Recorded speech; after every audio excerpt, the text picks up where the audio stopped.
Здравствуйте, друзья! С вами юрист Валерий Табаков. Поздравляю вас с праздником Пасхи. Христос воскресе! Воистину воскресе! Сегодня мы поговорим о языке. Речь пойдет о языке в Украине. Что здесь важно отметить? Согласно Конституции Украины, статья 10, украинский язык имеет статус государственного. Русский язык, в свою очередь, обладает статусом свободно используемого языка. В то же время, согласно статье 20 Конституции, основным элементом герба Украины является знак княжеской державы Владимира Великого. В этом контексте возникает противоречие между указанными статьями. Знак княжеской державы Владимира Великого – это трезубец. Одним из атрибутов власти Владимира Великого были монеты – серебряные и золотые, известные как сребреники и златники. Эти монеты широко представлены в музейных экспозициях, в том числе в Эрмитаже. Что важно подчеркнуть? На этих монетах изображен не только трезубец Владимира Великого, но и надпись, которая говорит о многом. Что же написано на этих монетах, являвшихся атрибутом государственной власти правителя Киевской Руси? Надпись гласит: «Владимир на столе, а се его сребро». Друзья, на каком языке сделана эта надпись? Мы сейчас не говорим о трезубце как символе, хотя и здесь есть свои нюансы. Например, знаком князя Святослава был двузубец, который можно считать родовым знаком. Этот знак связан с родом Дула, болгарским родом, из которого произошел хан Кубрат, лидер Великой Болгарии, первого христианского государства, основанного на территории современной Украины. Кубрат, кстати, был похоронен в Полтавской области, но вернемся к надписи. Она гласит: «Владимир на столе, а се его сребро». Еще раз обратимся к Конституции, к статье 10, где закреплен статус государственного языка – украинского. Согласно позиции Академии наук Украины и филолога Ирины Фарион, украинский язык считается языком племени Русь. Теперь рассмотрим надпись на монетах Владимира, где изображен основной элемент государственного герба Украины – трезубец. На каком языке эта надпись? «Владимир на столе, а се его сребро». Если бы это был староукраинский язык, надпись, вероятно, звучала бы иначе. Например, так: «Володимир на столі, а це його срібло». Или я ошибаюсь? Может быть, украинцы называли серебро сребром, а потом начали называть его среблом. Или, может, они раньше говорили на столе, а потом стали говорить на столи. Или говорили его, а потом исковеркали его на його. Как это объяснить? Вы же не думаете, что на монетах Владимира 3 орфографических ошибки? Друзья, на мой взгляд, это надпись на монетах князя Владимира, где изображен трезубец, сделана не на староукраинском языке, то есть не на языке племени Русь. Она выполнена на староболгарском или церковно-славянском языке, который использовался в Киевском княжестве.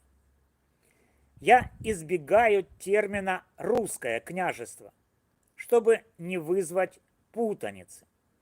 Итак, эта надпись не на староукраинском языке.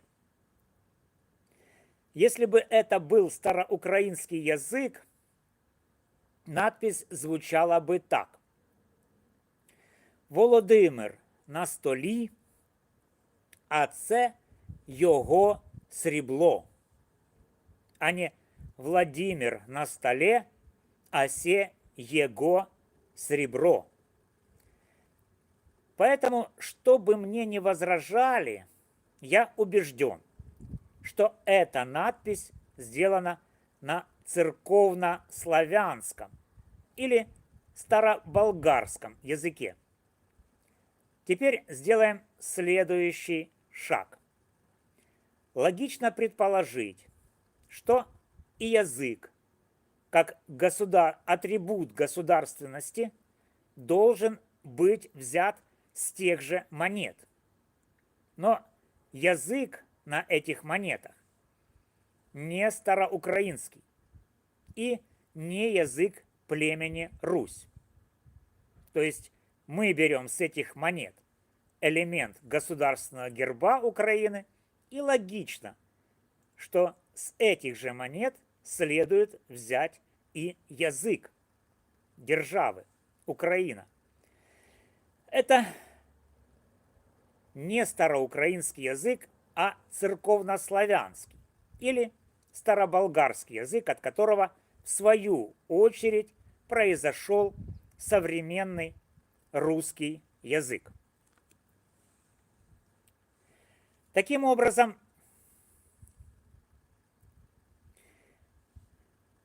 я утверждаю, что при определении государственного языка в Конституции Украины была допущена стратегическая ошибка.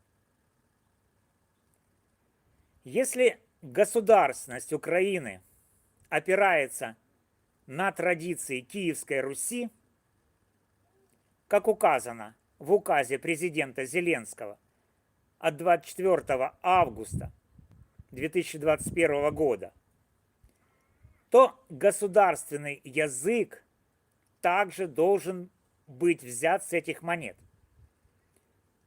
Но на монетах язык не староукраинский, а церковно-славянский или староболгарский, от которого произошел русский язык.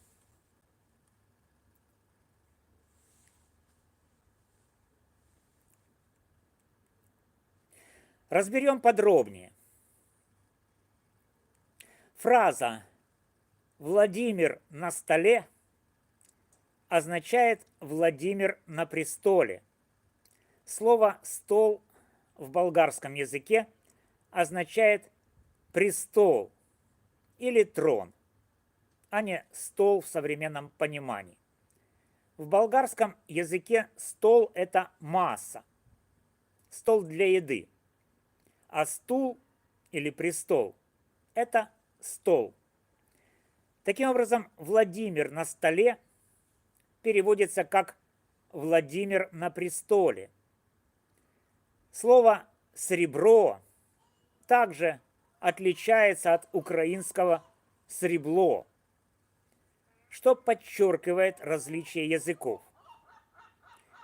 Если Украина берет трезубец с монет Владимира Великого как символ государственности, но игнорирует язык этих монет, это, на мой взгляд, непоследовательно.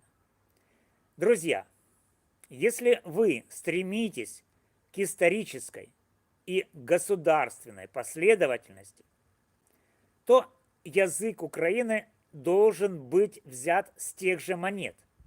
Откуда взят герб? Вы взяли трезубец с монет Владимира. Но почему вы не взяли язык, который там используется? Поэтому я считаю, что как минимум одним из государственных языков Украины должен быть язык, происходящий от церковнославянского, то есть русский язык. Украинский язык как наследник староукраинского языка и языка племени Русь, безусловно, также может быть государственным. Вопрос о том, какой из языков должен быть первым или вторым, в данном случае второстепенен. Но важно, чтобы историческая и государственная самоидентификация украинцев учитывала этот факт. Если герб Украины трезубец взят с монет князя Владимира, то и язык, используемый на этих монетах, должен быть учтен. А этот язык церковно-славянский или староболгарский, от которого произошел русский язык. Таким образом, русский язык в Украине имеет все основания претендовать на статус государственного наравне с украинским. Вот об этом, друзья, я и хотел сегодня с вами поговорить. Христос воскресе! С вами был юрист Валерий Табаков. До новых встреч!